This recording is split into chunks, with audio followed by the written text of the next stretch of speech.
जय शिवराय मित्रांनो, स्वागत आहे तुमचं आपल्या नवीन व्हिडिओमध्ये. तर मित्रांनो, आपल्या सर्वांच्या लाडका देव द्वादशम हिंद केसरी बकासूरबद्दल आता आपण महत्त्वपूर्ण अपडेट घेऊन आलेलो आहोत. ती म्हणजे आपल्या सर्वांचा लाडका बकासूर बरेच दिवस मैदानामध्ये पळताना पाहायला का मिळाला नाही.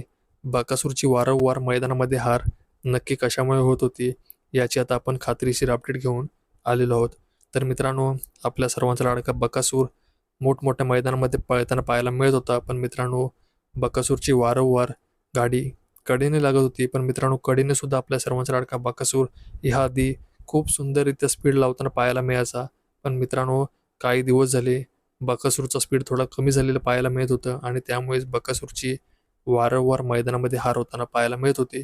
तर मित्रांनो, याचं नेमकं कारण काय? तर मित्रांनो, आपल्या सर्वांच्या लाडक्या बकासूरच्या पोटामध्ये तार आढळली आहे आणि मित्रांनो, ती तार बकासूरच्या पोटामधून सुखरूपरित्या काढली गेली आहे. आणि मित्रांनो, याच कारणामुळे आपल्या सर्वांचा लाडका बकासूर काही दिवस अस्वस्थ होता. आणि मित्रांनो, बकासूर आपल्याला मैदानामध्ये पळताना पाहायला मिळत होतं. पण मित्रांनो, बकासूरला पाहिजे तसा स्पीड पाहायला मिळत नव्हता.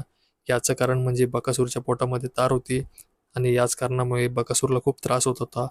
आणि त्याच कारणामुळे बकासूरची वारंवार आपल्याला हार होताना पाहायला मिळत होती. तर मित्रांनो, आता आपल्या सर्वांचा लाडका बकासूर सुखरूप आहे आणि मित्रांनो, लवकरात लवकर आपल्या सर्वांचा लाडका बकासूर आपल्याला आता मैदानामध्ये पळताना पाहायला मिळणार आहे.